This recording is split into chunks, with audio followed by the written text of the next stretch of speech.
بسم الله الرحمن الرحيم. اعوذ باللہ من الشیطان الرجیم بسم اللہ الرحمن الرحیم الحمد للہ رب العالمین والصلاة والسلام علی سید الانبیاء والمرسلین وعلی اہل بیتہ الطیبین الطاہرین وصحبہ المنتجبین۔ ایمان کے موضوع پر جو دروس آپ کی خدمت میں عرض کیے جا رہے ہیں، آیت اللہ سید علی حسینی خامنائی کی تقاریر پر مشتمل، ان تقاریر کا اردو ترجمہ، اس سلسلے کا آج 11واں درس ہے۔ ہم آپ کی خدمت میں ان آیات کا ترجمہ، سورۃ الانفال کی ابتدائی 4 آیات کا ترجمہ عرض کرتے ہیں۔ لوگ آپ سے انفال کے بارے میں پوچھتے ہیں، سوال کرتے ہیں، کہہ دیجئے انفال اللہ کے لیے اور رسول کے لیے ہے، پس اللہ کا تقوی اختیار کرو اور آپس کے معاملات کی اصلاح کر لیا کرو اور اللہ اور اس کے رسول کی اطاعت کرو اگر تم مومن ہو۔ مومن تو صرف وہ لوگ ہیں کہ جب اللہ کا ذکر کیا جاتا ہے تو ان کے دل لرزنے لگتے ہیں، اور جب اس کی آیات ان کے سامنے تلاوت کی جاتی ہیں تو وہ آیات ان کے ایمان کو بڑھا دیتی ہیں، اضافہ کر دیتی ہیں، اور وہ اپنے رب پر ہی توکل کرتے ہیں۔ جو لوگ نماز قائم کرتے ہیں اور جو کچھ رزق ہم نے انہیں دیا ہے اس میں سے انفاق کرتے ہیں، یعنی خدا کے راستے میں خرچ کرتے ہیں، یہی لوگ حقاً مومن ہیں۔ یعنی حقیقت ایمان کو دیکھا جائے تو یہی انہی صفات والے مومن ہیں، انہی کے لیے ان کے رب کے پاس درجات ہیں اور مغفرت ہے اور ایسا رزق ہے کہ جو انہیں انتہائی احترام اور عزت کے ساتھ اللہ تبارک و تعالیٰ کی طرف سے عطا کیا جائے گا۔ سورۃ الانفال کی یہ ابتدائی آیات ہے۔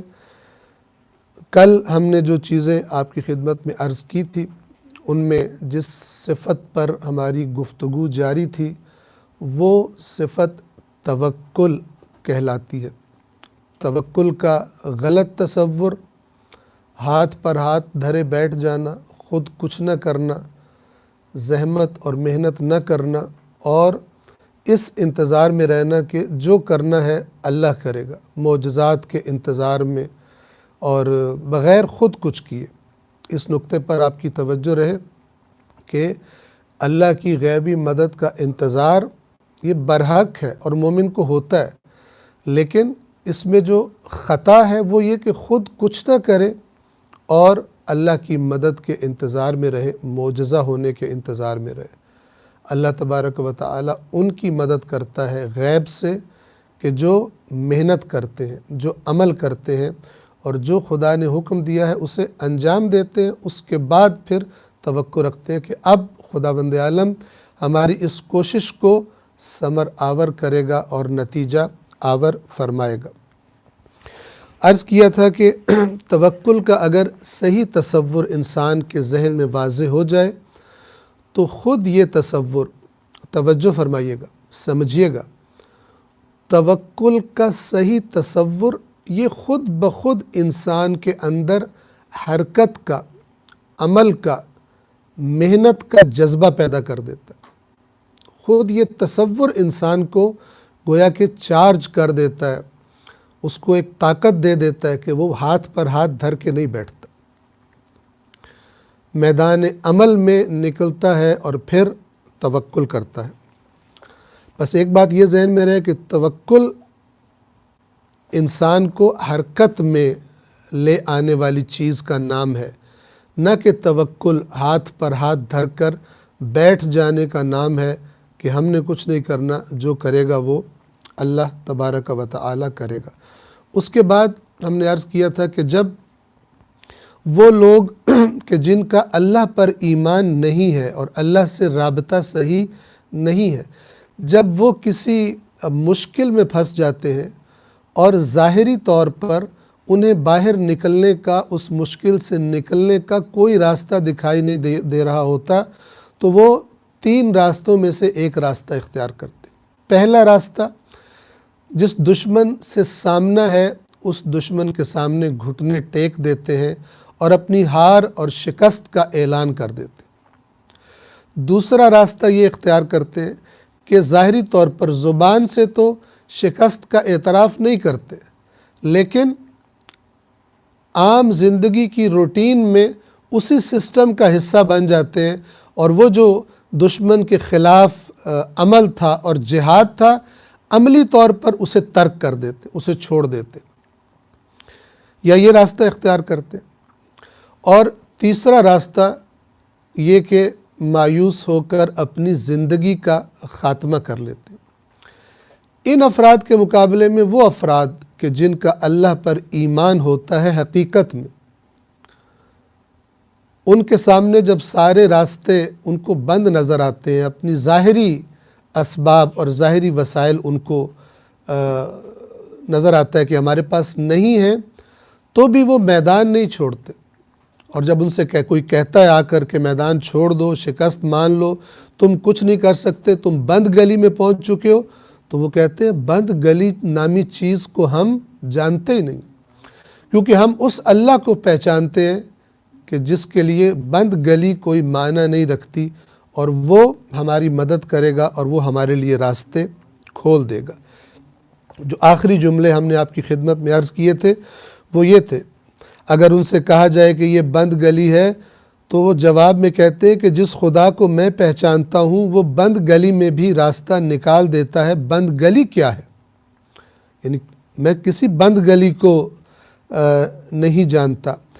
خدائی نگاہ سے ہمارے پاس کوئی بند گلی نہیں ہے، ساری بند گلیاں خدا کے دست قدرت میں کھلی گلیاں ہیں، راستہ ہے، راستہ موجود ہے۔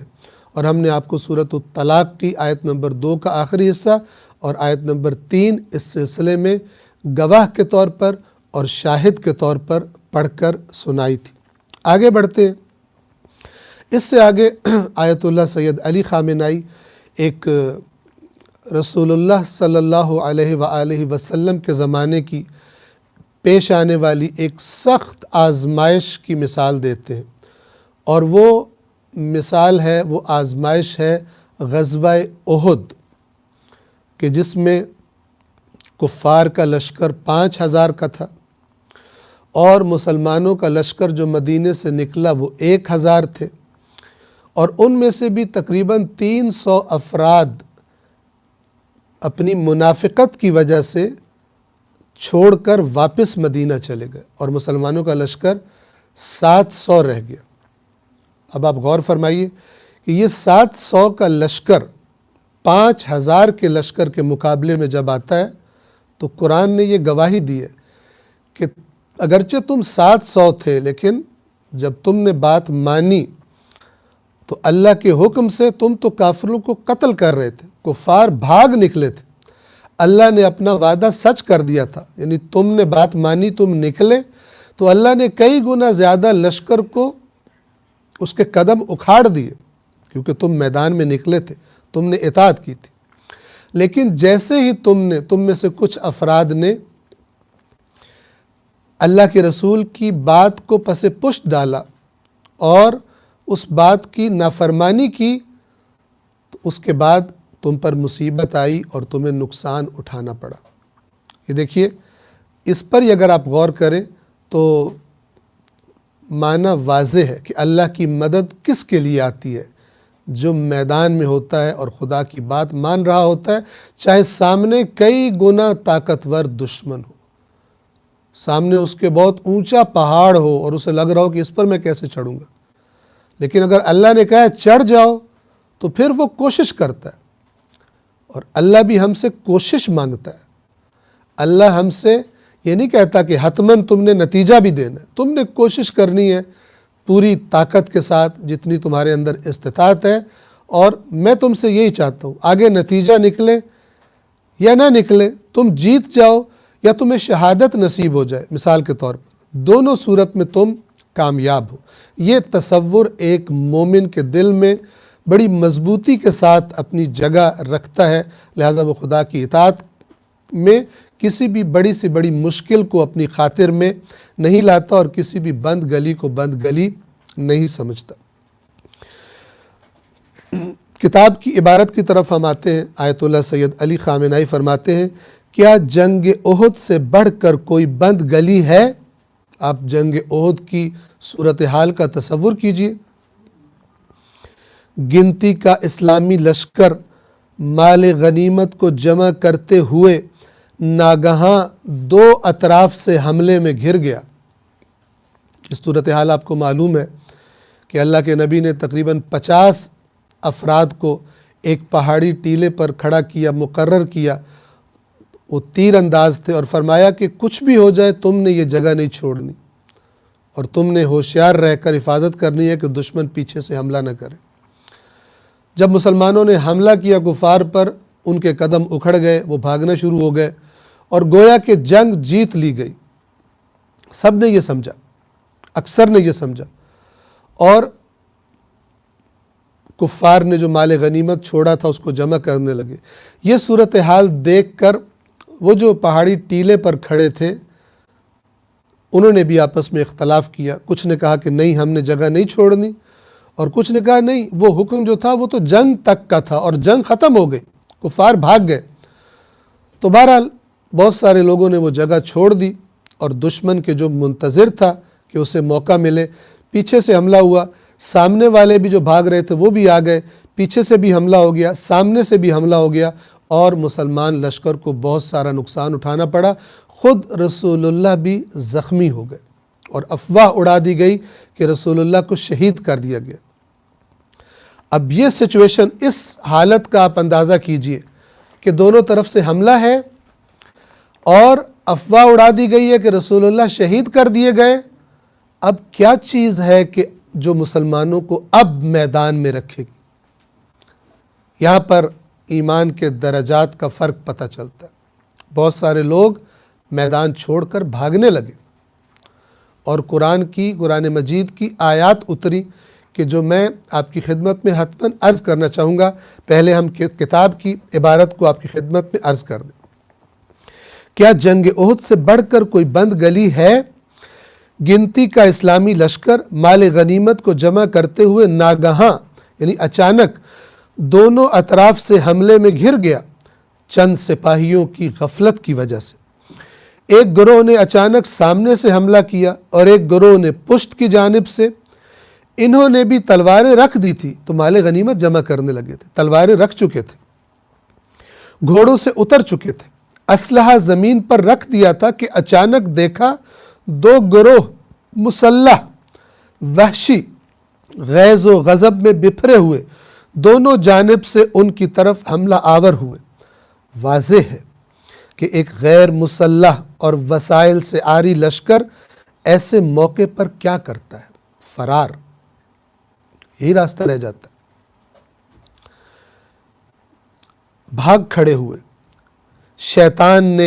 شیطان صفت لوگوں کے ذریعے اعلان کیا کہ نعوذ باللہ پیغمبر بھی مارے گئے، پیغمبر بھی قتل کر دیے گئے۔ صاف ظاہر ہے، توجہ فرمائیں، ایک نقطے کی طرف دشمن کیسے پروپیگنڈا کرتا ہے اس کی طرف اشارہ فرما رہے ہیں۔ صاف ظاہر ہے کہ شیطان ہمیشہ ایسے ہی کام کرتا ہے۔ شیطان کی سازشوں اور اس کے آشکار منصوبوں میں سے ایک یہی ہے کہ وقت سے پہلے الہی اور رحمانی محاذ کی شکست کا اعلان کرے۔ دشمن کے پروپیگنڈے کا، شیطان اسلام کے خلاف، مومنین کے خلاف شیطان کے پروپیگنڈے کا ایک طریقہ کیا ہے؟ پہلے ہی انہیں تلقین شروع کر دو کہ تم شکست کھا گئے، تم تو بالکل ہار گئے، اب اپنی جان بچاؤ بھاگ کر۔ یہ ہم بھی جو عام طور پر سوشل میڈیا پر اڑنے والی افواہوں سے بہت جلد متاثر ہوتے ہیں اور پھر بغیر تصدیق کے ہم بھی شیطان کا کام کر رہے ہوتے ہیں، بغیر تصدیق کے چیزوں کو دوسروں تک بھیج رہے ہوتے ہیں اور ان کو بھی خوف زدہ کر رہے ہوتے ہیں، بے بنیاد باتیں پھیلا رہے ہوتے ہیں۔ یہ اصل میں ہم شیطانی حربے کا شکار ہو رہے ہوتے ہیں۔ توجہ کیجیے، شیطان کی سازشوں اور اس کے آشکار یعنی واضح منصوبوں میں سے ایک یہی ہے کہ وقت سے پہلے الہی اور رحمانی محاذ کی شکست کا اعلان کرے کہ جی ہاں آپ ہار چکے، نعوذ باللہ پیغمبر دنیا سے جا چکے، جس پر تم ایمان لائے تھے وہ دنیا میں نہیں ہے، وہ چلا گیا، رسول قتل کر دیے گئے۔ اس قسم کے بحران میں، اس قسم کی بند گلی میں توجہ فرمائیے، ایک توکل کرنے والا مومن کیا کرتا ہے؟ جس کے ہاتھ میں توکل کا دامن ہے، اللہ پر توکل کا، کہ اللہ تو کبھی نہیں مرے گا۔ یہاں پر میں آپ کی خدمت میں آیات عرض کرنا چاہوں گا۔ سورہ آل عمران آیت نمبر 144 144، اسی سورہ احد کے واقعات کے بعد یہ آیات نازل ہوئیں۔ اللہ تبارک و تعالی فرماتا ہے وَمَا مُحَمَّدٌ إِلَّا رَسُولٌ، اور محمد صلی اللہ علیہ وآلہ وسلم کیا ہے سوائے اس کے کہ ایک رسول ہے، قد خلت من قبلہ الرسل، بے شک ان سے پہلے بھی اللہ کے رسول گزر چکے۔ افَإِن مَاتَ، تو کیا اگر ان کو موت آ جائے، او قتل، یا ان کو قتل کر دیا جائے، رسول اللہ کو قتل کر دیا جائے، انقلبتم علی اعقابکم، تو تم اپنی پشت پر پیچھے پھر جاؤ گے، یعنی پشت دکھا دو گے دین کو، ایمان کو، اللہ کے احکام کو، کفار کا مقابلے کا میدان چھوڑ دو گے، انہیں پشت دکھا دو گے اپنی، پھر جاؤ گے۔ وَمَن يَنْقَلِبْ عَلَىٰ عَقِبَيْهِ فَلَن يَضُرَّ اللَّهَ شَيْئًا، اور جو بھی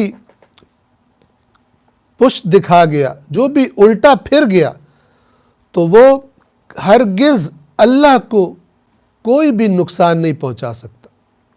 تمہارا میدان چھوڑ دینے سے اللہ کی قدرت میں، اللہ کی سلطنت میں، اللہ کی بادشاہت میں کوئی نقصان، کوئی نقص، کوئی کمی نہیں ہوگی۔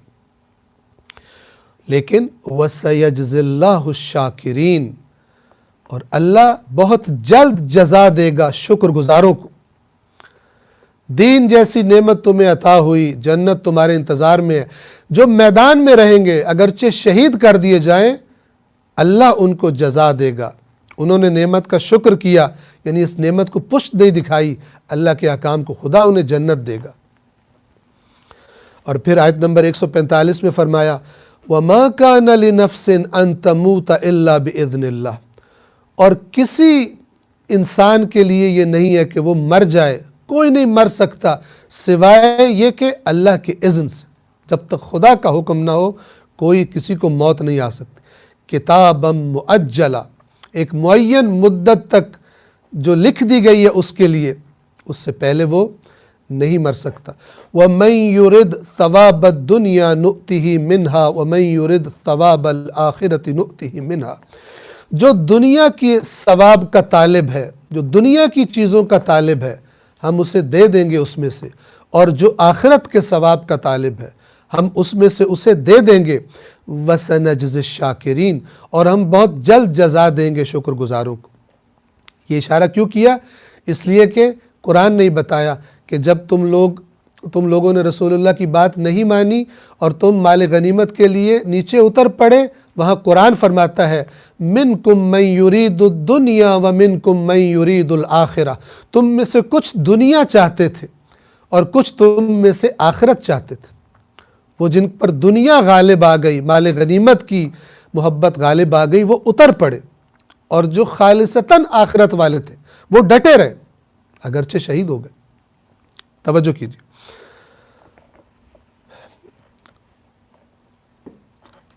آیت نمبر 146 سورہ آل عمران بھی میں آپ کی خدمت میں بیان کرنا چاہوں گا تاکہ صبر کا معنی بھی آپ کے ذہنوں میں واضح ہو جائے۔ توکل کا معنی ہم نے عرض کیا، اب دیکھیے صبر کیا ہے۔ صبر اور توکل یہ ایک دوسرے سے مضبوطی کے ساتھ جڑے ہوئے ہیں، یہ جدا نہیں ہے۔ صبر کیا ہے؟ سورہ آل عمران آیت نمبر 146، وَكَأَيٍّ مِّن نَبِيٍّ، اور کتنے ہی نبی ایسے تھے، قَاتَلَ مَعَهُ رِبِّيُّونَ كَثِيرٌ، کہ ان کے ساتھ مل کر، ان کے لشکر میں شامل ہو کر، ربیون نے یعنی رب کو ماننے والوں نے، رب کے بندوں نے، اللہ کے بندوں نے ان انبیاء کے ساتھ مل کر اللہ کے دشمنوں سے جنگ کی، قتال کیا، جہاد کیا۔ فما وہنوا لما اصابہم فی سبیل اللہ، اور اللہ کے راستے میں جو بھی مصیبت ان پر آئی، سختیاں آئیں، دشمن طاقتور تھے، دشمنوں کے ہتھ کنڈے ان کو بہت تکلیفیں پہنچا رہے تھے، بدن پر زخم کھا رہے تھے، شہید ہو رہے تھے، لیکن فما وہنوا، لیکن وہ کمزور نہیں پڑے۔ وہن کہتے ہیں نرم پڑ جانے کو، کمزور پڑ جانے کو، وہ کمزور نہیں پڑے۔ وما ضعفوا، ضعف بھی کمزوری کے معنی میں، وہن نرم پڑ جانا، اور ضعف یعنی ضعیف جسے کہتے ہیں، کمزور پڑ جانا۔ وَمَسْتَكَانُوا، اور تھکاوٹ بھی ان کے اوپر انہوں نے طاری نہیں ہونے دی۔ یعنی انسان جب لڑتا ہے تو تھک جاتا ہے، لیکن تھکاوٹ کی وجہ سے بیٹھ جائے نہیں، جب تک کام ختم نہیں ہوا، جب تک جان میں جان ہے، اللہ کے حکم کی اطاعت ہو رہی ہے، یہ ہے مومن۔ اب آپ صفات دیکھیے، فما وہنوا، اللہ کے راستے میں جو مصیبتیں آئیں نہ نرم پڑے، وما ضعفوا، نہ کمزور پڑے، وما استکانوا، نہ تھکاوٹ ان پر غالب ہوئی۔ اب دیکھیے صبر کا معنی یہاں سمجھ آئے گا، واللہ یحب الصابرین، اور اللہ صبر کرنے والوں سے محبت کرتا ہے۔ یہ ہے صبر، یہ ہے صبر، نہ کہ میدان چھوڑ کے بھاگ جاؤ، یا میدان میں جاؤ ہی نہیں اور گھر بیٹھ کے کہو ہم صبر کریں گے، اللہ پر توکل کریں گے۔ میدان میں ڈٹ جانا صبر ہے، اپنی جتنی طاقت ہے اس سے کوشش کرنا یہ صبر ہے، نہ تھکنا، نہ کمزور پڑنا یہ صبر ہے، اور اس اپنی زحمت کا نتیجہ خدا پر چھوڑ دینا کہ خدا نے جو چاہا اب ہوگا، ہمارے جو ذمہ تھا ہم نے کر دیا، اب خدا جو چاہے گا وہ کرے گا، ہم اس پر توکل کرتے ہیں، اب وہ ہمارا وکیل ہے۔ یہ ہے توکل، نتیجے کو خدا پر چھوڑ دینا۔ اب اگر نتیجہ اپنی مرضی کا نہ بھی نکلے تو مومن کو پتہ ہوتا ہے خدا نے کوئی مصلحت دیکھی ہوگی، میں نے تو اے اللہ کر دیا جو تو نے کہا تھا، جتنی میری طاقت تھی، تو جانتا ہے، اب اگر میری مرضی کے مطابق نتیجہ نہیں نکلا تو اس میں تیری کوئی مصلحت ہوگی۔ یہ کبھی پریشان ہوگا؟ جتنی یہ طاقت، یہ ایمان، صبر اور توکل ایک مومن کے اندر زیادہ ہوگا، اس کی جڑیں مضبوط ہوگی، اتنی دنیا کی بڑی سے بڑی پریشانی اس کے لیے آسان ہو جائے گی۔ پریشانیاں تو آنی ہیں، مصیبتیں تو آنی ہیں۔ رسول اللہ کی زندگی دیکھیے، مصیبتوں سے بھری ہوئی ہے۔ اہل بیت اطہار کی زندگیاں دیکھیے، مصیبتوں سے بھری ہوئی ہیں۔ رسول اللہ کے سچے صحابہ کی زندگیاں دیکھیے، مصیبتوں اور آزمائشوں سے بھری ہوئی۔ رسول اللہ کے ساتھ میدان میں ہیں، بھوک برداشت کر رہے ہیں، پیاس برداشت کر رہے ہیں، گردنیں کٹوا رہے ہیں، موجود ہیں۔ کبھی کبھار جیسے یہ جنگ احد میں واقعہ آیا، یہ روٹین نہیں تھی کہ ہر جگہ ایسا ہوتا ہو۔ ایک جگہ پیش آیا اور وہ بھی بعد میں واپس آ گئے اور دوبارہ انہی کفار پر حملہ کیا تھا۔ توجہ کیجئے، اس لیے قرآن نے میدان احد سے بھاگ جانے والی بات کو وہیں پر جہاں بھاگنے کا تذکرہ ہے وہیں پر خدا نے فرمایا کہ اللہ نے یقیناً تمہیں معاف کر دیا۔ وَلَقَدْ عَفَا اللَّهُ عَنْهُمْ، اللہ نے انہیں معاف کر دیا کہ جن سے یہ غلطی ہوئی تھی اور اشتباہ ہوا تھا۔ وَاللَّهُ ذُو فَضْلٍ عَلَى الْمُؤْمِنِينَ، اللہ تو مومنوں پر بڑا فضل کرنے والا ہے۔ توجہ کیجئے، عبارت کی طرف ہم واپس آتے ہیں۔ پس صبر کا معنی بھی واضح ہے انشاءاللہ، اور توکل کا معنی بھی واضح ہے۔ اس قسم کے بحران میں، اس قسم کی بند گلی میں ایک توکل کرنے والا مومن کیا کرتا ہے؟ جناب اس سے بڑا بھی کوئی بحران ہوگا؟ میدان احد کے میدان کی وہ خاص حالت تصور کیجئے کہ نجات کے راستے پوری طرح سے بند ہو، اسلحہ زمین پر پڑا ہو، دشمن کیل کانٹے سے لیس حاوی و غالب نظر آ رہا ہو۔ اس موقع پر جو چیز انسان کی مدد کے لیے آتی ہے یہ وہ راستہ ہے جو صرف خدا پرستوں کے پاس ہے، خدا پر اعتماد، خدا پر توکل۔ کا دعویٰ کر رہے تھے کتنا ایمان تھا، کس درجے پہ تھا، تاکہ خبردار ہو جائیں۔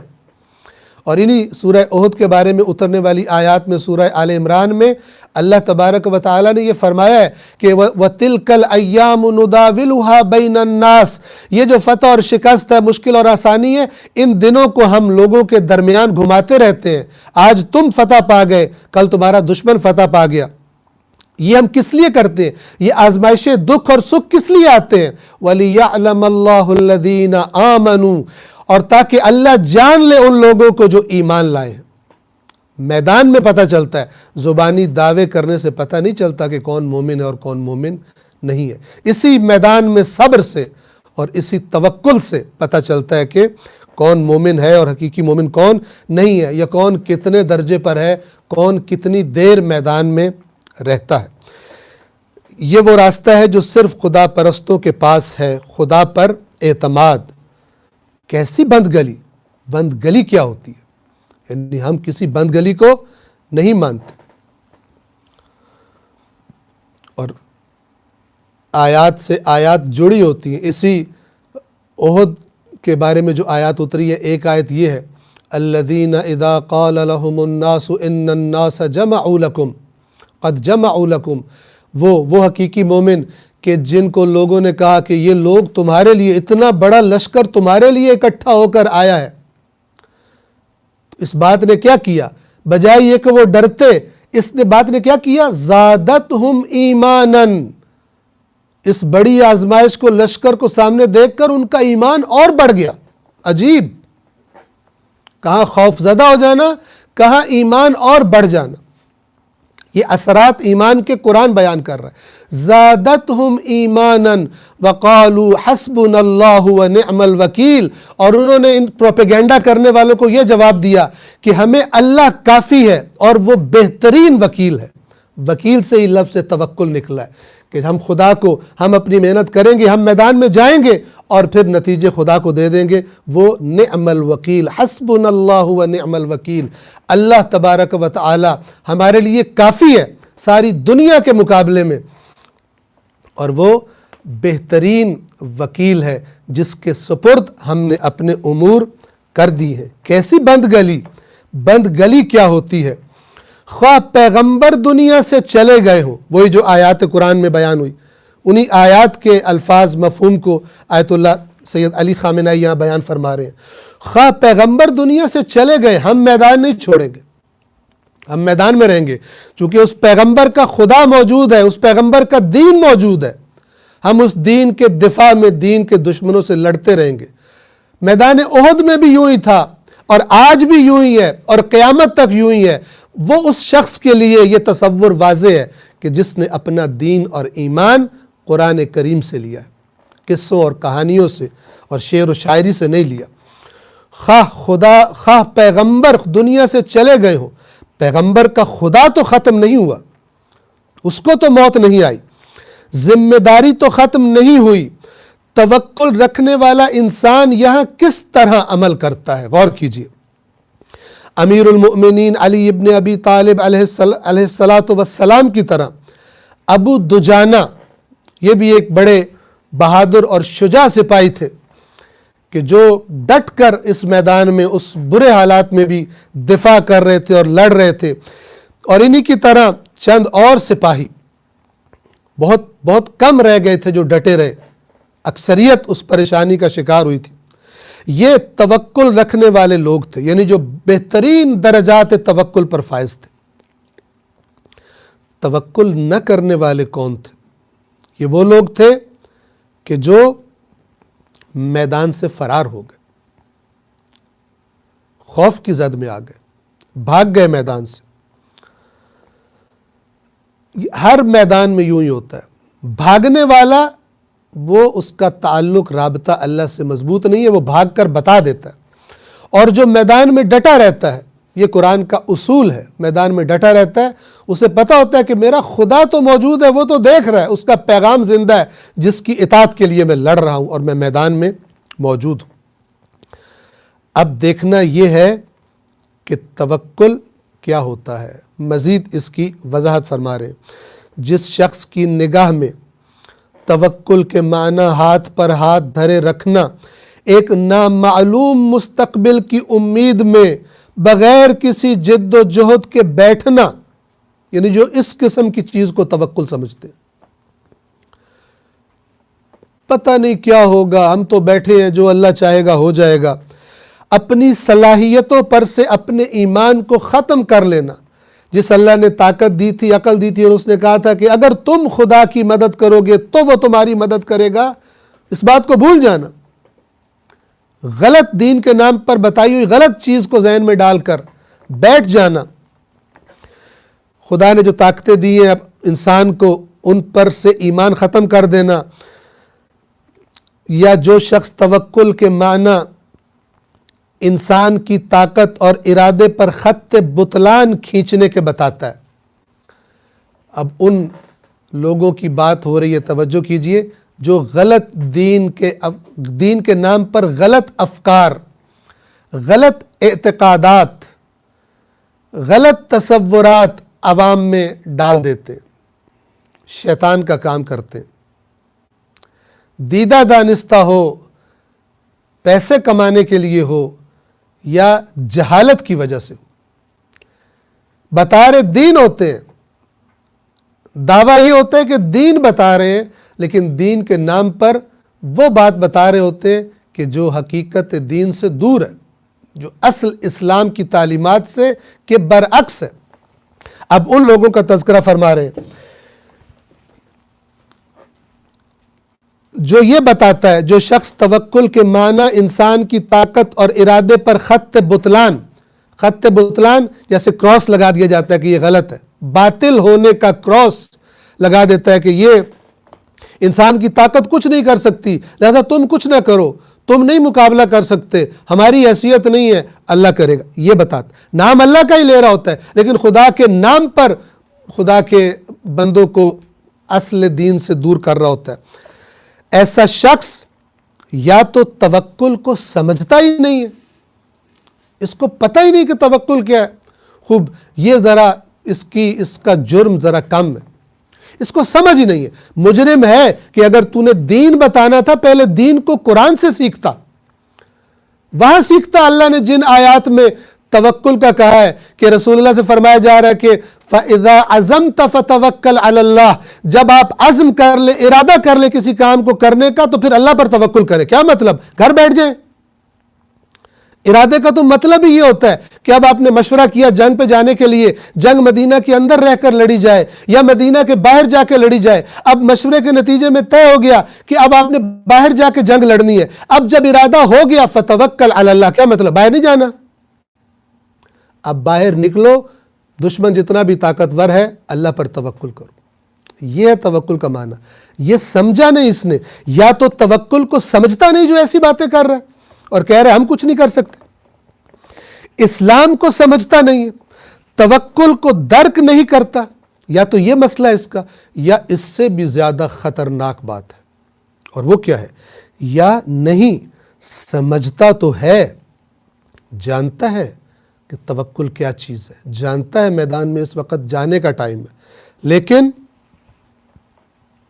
عظمت اور شرافت کی اہمیت سے واقف نہیں ہے،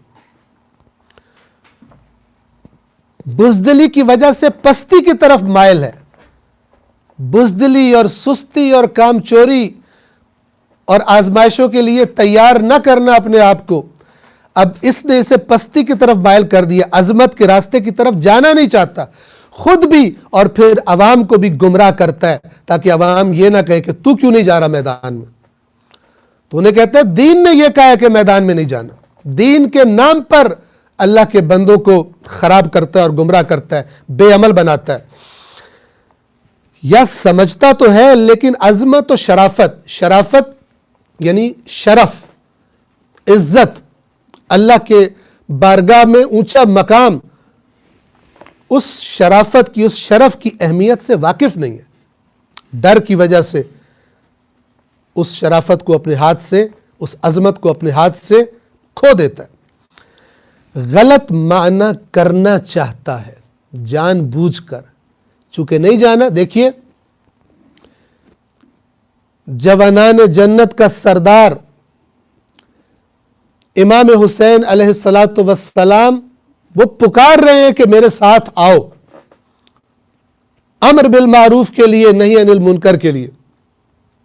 اب یہ دیکھتا ہے کہ آگے تو اتنی یزید کی سٹرونگ مضبوط حکومت ہے، اتنا بڑا لشکر ہے، بڑے ظالم لوگ ہیں۔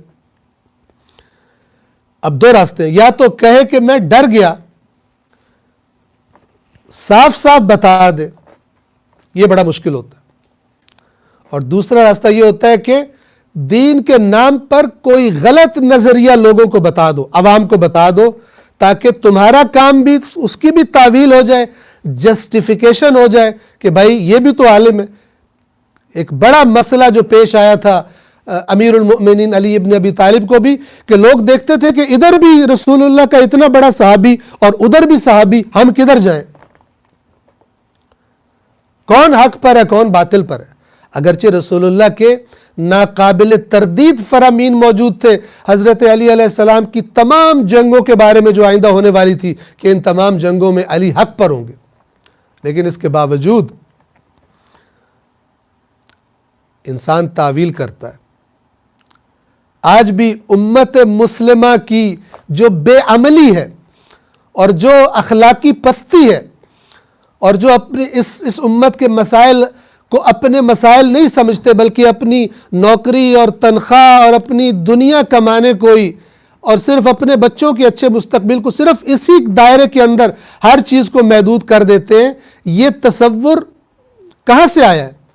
بالآخر دین بتانے والوں نے صحیح اپنا وظیفہ اور فریضہ انجام نہیں دیا کہ یہ امت ہر مسئلے میں میدان میں ہوتی۔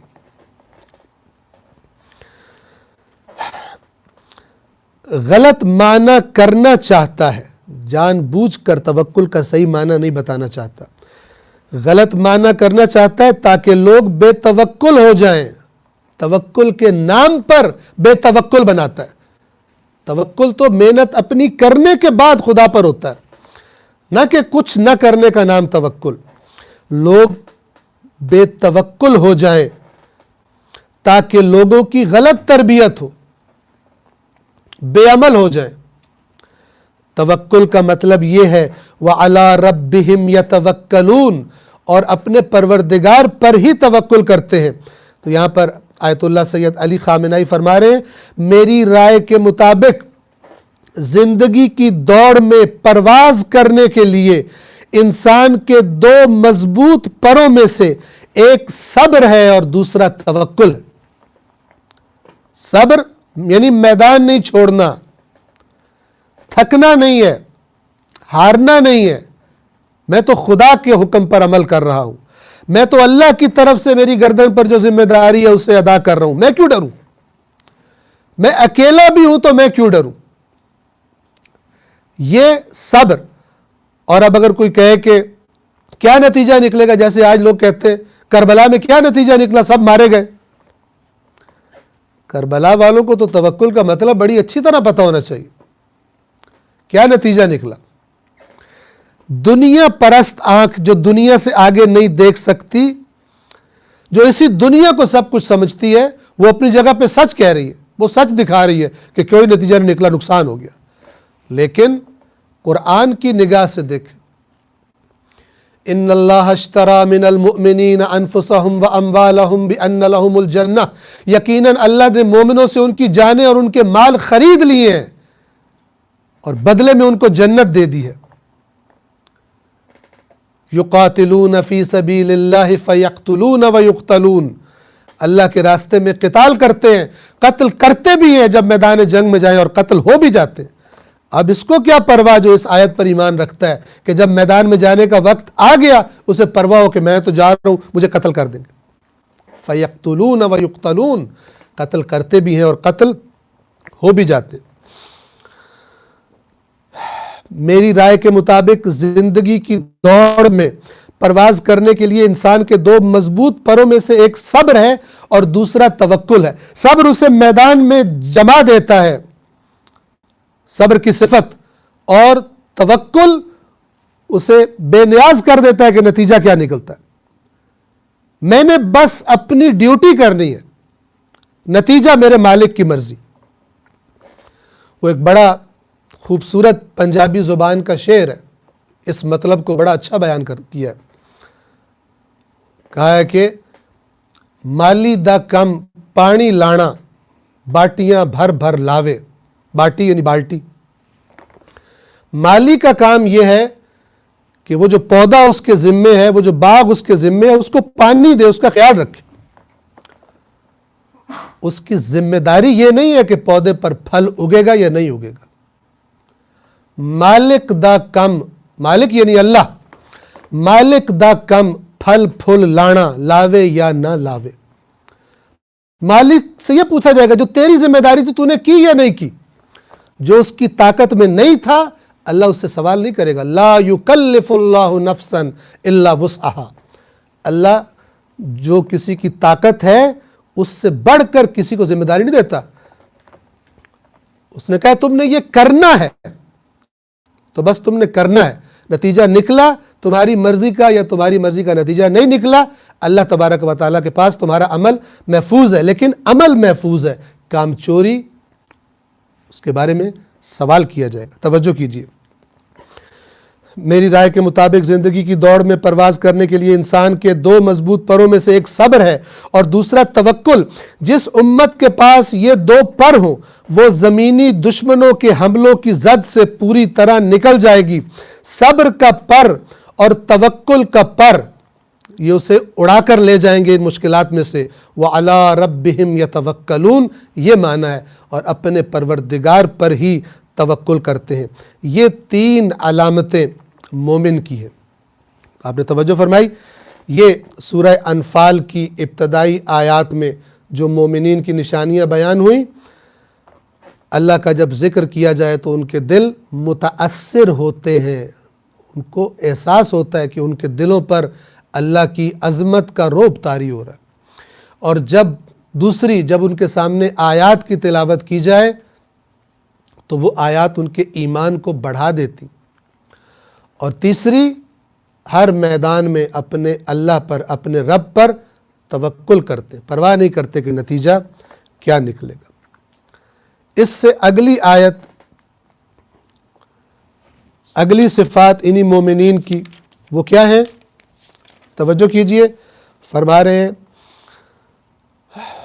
الذین یقیمون الصلاۃ، اگلی صفت، چوتھی صفت، جو لوگ نماز کو قائم کرتے ہیں۔ وقت چونکہ ہمارا تمام ہونے لگا ہے، ہم صرف تھوڑا سا اس کو پڑھ پائیں گے۔ پورا نماز قائم کرنے کا معنی جو آیت اللہ سید علی خامنہئی نے یہاں بیان کیا ہے، ہم اسے پورا بیان نہیں کر پائیں گے، لیکن 1-2 منٹ میں کچھ عبارت ہم آگے بڑھائیں گے۔ تیسرا وَعَلَىٰ رَبِّهِمْ يَتَوَكَّلُونَ، یہ تیسری صفت تھی۔ چوتھا یعنی چوتھی صفت الَّذِينَ يُقِيمُونَ الصَّلَاةَ، جو لوگ نماز قائم کرتے ہیں، یہ مومنوں کی نشانی ہے۔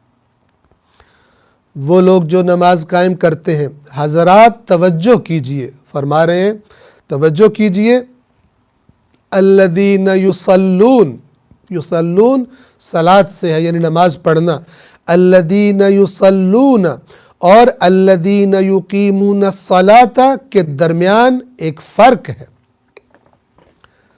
یہ دونوں ایک ہی پیغام نہیں دے رہی، دونوں ایک ہی بات نہیں کر رہے۔ یصلون یعنی نماز پڑھتے ہیں۔ اگر صرف نماز پڑھنے کو بیان کرنا ہوتا، صرف یہی اٹھنے اور بیٹھنے کو بیان کرنا ہوتا کہ بس تم نے تھوڑی دیر کھڑے رہنا ہے، پھر اس طرح رکوع میں جانا ہے، پھر تشہد میں، سجدے میں، صرف اسی اٹھنے بیٹھنے بدن کی حرکتوں کو بیان کرنا ہوتا تو کہتے یصلون، بس نماز پڑھتے ہیں۔ اگر صرف یہی اٹھنے اور بیٹھنے کو بیان کرنا ہوتا تو ضروری نہیں تھا کہ یقیمون الصلاۃ کہا جاتا۔ صرف 2 لفظ لائے جاتے، ضروری نہیں تھا کہ اتنا طول دیا جاتا، تفسیر کی جاتی، صرف اتنا ہی کہہ سکتے تھے یصلون الذین یصلون، وہ لوگ جو نماز پڑھتے ہیں۔ واضح ہے کہ یقیمون الصلاۃ، قائم کرتے ہیں نماز کو، یہ نماز پڑھنے کے علاوہ ہے، یعنی یہ اس پڑھنے سے علاوہ کوئی اور چیز ہے۔ سادہ نماز پڑھنا اور اٹھنا بیٹھنا، اس کا نام یقیمون الصلاۃ نہیں ہے، ایک بالاتر اور برتر حقیقت ہے یہ اقامہ صلاح۔ آپ کی نظر میں یہ حقیقت کیا ہے؟ یہ گویا کہ اپنے سامنے بیٹھے ہوئے سے آیت اللہ خامنہئی سوال کر رہے ہیں، آپ سوچیں آپ کی نظروں میں یہ حقیقت کیا ہو سکتی ہے؟ یقیمون الصلاۃ کا معنی کیا ہے؟ نماز قائم کرنے سے کیا مراد ہے؟ چند احتمالات دیے جا سکتے ہیں، چند احتمالات یعنی چند باتیں کی جا سکتی ہیں کہ ہو سکتا ہے اس کا معنی یہ ہو سکتا ہے اس کا معنی یہ ہو سکتا ہے یقیمون الصلاۃ کا معنی یہ ہو کہ انشاءاللہ ان احتمالات کو خدا نے مہلت اور توفیق دی تو کل ہم آپ کی خدمت میں عرض کریں گے۔ السلام علیکم ورحمۃ اللہ وبرکاتہ۔